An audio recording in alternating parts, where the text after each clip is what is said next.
Central party অফিসে আমাদের BJP কার্যকর্তা, আমাদের বোন দিদি, মহিলা সদস্যরা, আমাদের কর্মী ভাইরা সমবেত হয়েছি। তার একটাই কারণ, আজ 25শে জুন। এই 25শে জুন আমাদের ভারতবর্ষের স্বাধীনতার পরবর্তী ইতিহাসে সব থেকে কালা দিন। It is the darkest day in the history of India after independence. স্বাধীনতার পর এই ধরনের কালা দিবস কোনোদিন আমরা ভাবতে পারিনি। তৎকালীন প্রধানমন্ত্রী ইন্দিরা গান্ধী নিজের ক্ষমতাকে ধরে রাখার জন্য 1975 সালে আজকের এই 25শে জুন তিনি 21 মাসের জন্য জাতীয় একদম সম্পূর্ণ দেশ জুড়ে ইমার্জেন্সি জারি করেছিলেন। ইমার্জেন্সি জারি কখন হয়? যখন কোনো যুদ্ধ লাগে। যেমন ইন্দিরা গান্ধীর এই ইমার্জেন্সি ছিল 3 নম্বর। আর তার আগে দুটো ইমার্জেন্সি হয়েছে, সেটা ছিল যুদ্ধের কারণে, কিন্তু এটা কোনো যুদ্ধের কারণ ছিল না। এটা ছিল ইন্দিরা গান্ধী এবং এই গান্ধী পরিবারের যে একটা স্বেচ্ছাচারী মনোভাব। ইন্দিরা গান্ধী চেয়েছিলেন যে তার ক্ষমতা হাত থেকে চলে যেতে পারে, কারণ তখন দিকে দিকে ছাত্র আন্দোলন, দিকে দিকে তখন আমাদের জয়প্রকাশের আন্দোলন, রাজনারায়ণের আন্দোলন চলছে। উনি বুঝতে পেরেছিলেন এইভাবে আন্দোলন চলতে থাকলে আমার হাত থেকে ক্ষমতা বিকল্পিকর হয়ে যাবে, আমার হাতে ক্ষমতা চলে যাবে। উনি তখন তৎকালীন রাষ্ট্রপতি কে ছিলেন? ফখরুদ্দিন আলী আহমেদ। ফখরুদ্দিন আলী আহমেদকে বললেন, আমরা জানি রাষ্ট্রপতি কিন্তু একমাত্র ইমার্জেন্সি জারি করতে পারেন, অবশ্যই প্রধানমন্ত্রীর পরামর্শে।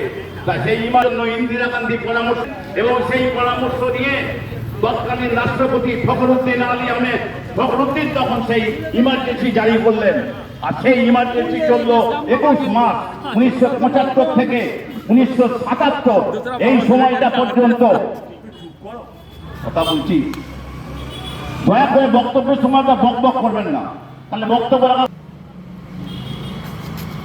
তৎকালীন যে রাষ্ট্রপতি ছিলেন ফখরুদ্দিন আলী আহমেদ কিন্তু এই ইমার্জেন্সি ঘোষণা করলেন with the advice of the Indian prime minister Indira Gandhi.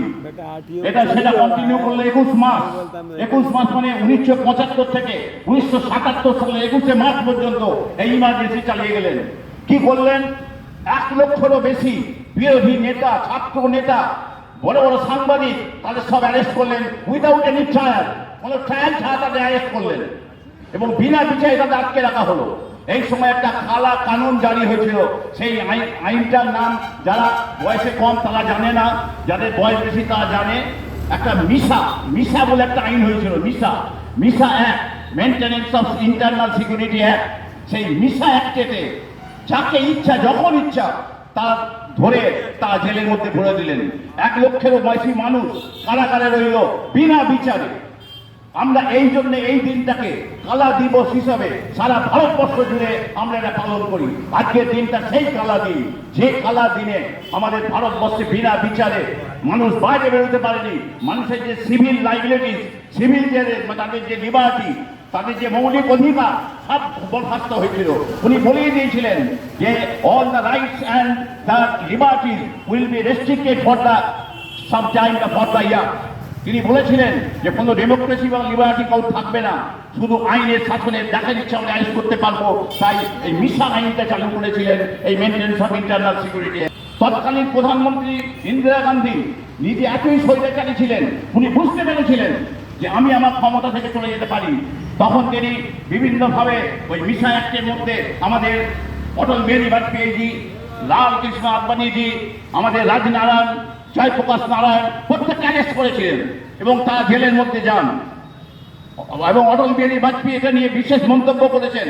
সেই মন্তব্যগুলো যদি আপনারা পড়েন বুঝতে পারবেন যে অটল বিহারী বাজপেয়ী শান্ত ভাষায় কিভাবে একটা সরকারকে ভীষণভাবে দমিয়ে দিতে পারে। এই ছিল আমাদের ইন্দিরা গান্ধীর স্বেচ্ছাচারিতা। সেই ইন্দিরা গান্ধীর সেই কালা দিবস, সেই কালা কানুন, সেই ইমার্জেন্সি কতক্ষণ হয়? 5 মাস, 6 মাস, 3 মাস, তাও সেটা কোনো একটা রাজ্যে হতে পারে। সারা দেশের হয়ে ইমার্জেন্সি একটা ঐতিহাসিক উনি সৃষ্টি করে দিয়ে গেছেন। তাই জন্য এটাকে আমরা বলি যে আমাদের পৃথিবীর ভারতবর্ষের ইতিহাসে স্বাধীনতার পর সব থেকে বেশি কালা দিবস। এই কালা দিবসে আমরা ঘৃণা জানাই, আমরা ধিক্কার জানাই, আমরা ধিক্কার জানাই ওই কংগ্রেস সরকারকে। আজ আবার সেই কংগ্রেস নেতারা ভোটের জন্য নরেন্দ্র মোদীজির সমালোচনা করে তারা ভোট চাইতে আসে। তাদের লজ্জা হওয়া উচিত যে তারা যে শাসন তারা করে এখানে দেখিয়ে গেছেন, তারপর কংগ্রেসের আর ভোট চাওয়ার কোনো অধিকার থাকতে পারে না। বন্দে মাতরম, জয় হিন্দ, ধন্যবাদ।